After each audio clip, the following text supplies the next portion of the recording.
Edgar Cayce, predictions for 2025 that might be coming true. They called him the sleeping prophet, a man who could enter a trance and reveal the secrets of the universe. From lost civilizations to medical cures, and even visions of the future. His name? Edgar Cayce. And now, nearly 80 years after his death, some say his predictions for our time, around the year 2025, may finally be coming true. Section 1. Who was Edgar Cayce? Edgar Cayce was born in 1877 in Hopkinsville, Kentucky. As a child, he claimed he could see angels and spirits. But his abilities didn't stop there.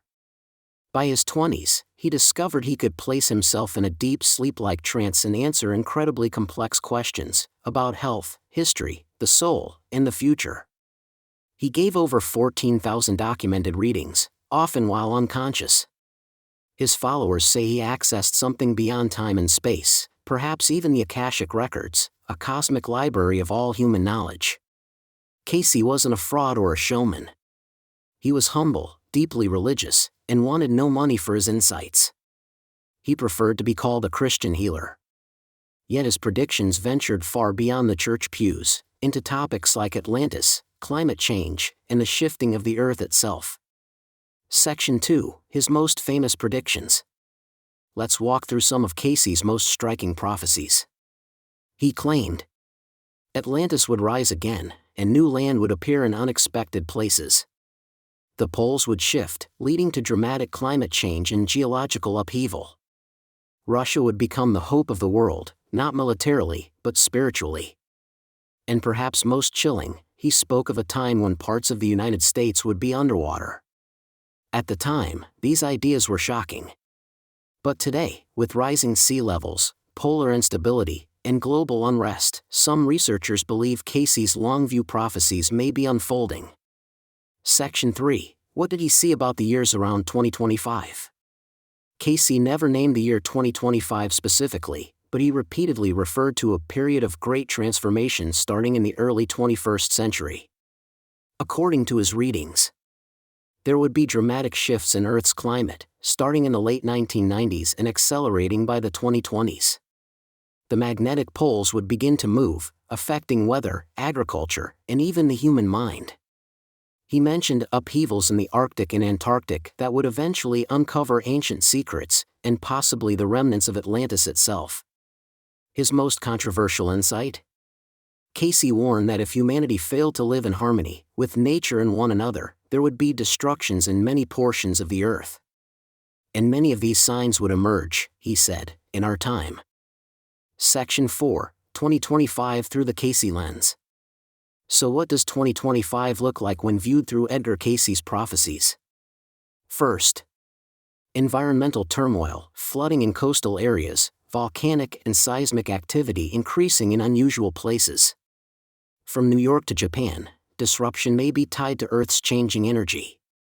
Second, spiritual awakening. Cayce foresaw a mass awakening of human consciousness, sparked by necessity. He described a generation that would seek truth, healing, and unity, beyond politics or religion. Third, technological versus natural forces. He warned that our obsession with materialism would be tested. Around this time, humanity may face a choice: deepen our connection to nature, or risk collapse. And fourth, rise of new global powers. Cayce's assertion that Russia could offer a new model of spiritual leadership may come into play, especially as global trust in institutions continues to erode. And now to continue with our sections. Section 5. Mysterious parallels. Here's where things get eerie. Several Cayce predictions seem to line up with events happening now. In reading 1152-11, he described a breaking up of areas around Japan and the west coast of America. In the past decade, seismic activity has intensified in both. In another reading, he said the southern portions of Carolina and Georgia would become marshy again. In 2023, record flooding submerged parts of those regions. He also spoke of health crises emerging due to imbalance, physically and mentally. Some interpret this as a foreshadowing of pandemics, mental health surges, and our increasing dependence on synthetic medicine. Section 6. Is this destiny or a warning? Cayce never claimed these events had to happen. He believed in free will. His readings often included warnings, but also hope. If people chose love over fear, compassion over power, we could avoid the worst outcomes. He saw the future not as fixed, but as shaped by the choices we make collectively. Maybe that's the real message for 2025. It's not about doom, it's about opportunity. A crossroads between destruction and awakening. And finally, Edgar Cayce died in 1945. But his voice still echoes, through thousands of readings, through curious researchers, and now, through us. Maybe his visions weren't just prophecy. Maybe they were a mirror, reflecting the world we could create, if we choose wisely. If this made you think twice about the future, give the video a like, subscribe for more insights, and let us know in the comments. Do you believe Edgar Cayce was truly seeing the future, or something else entirely?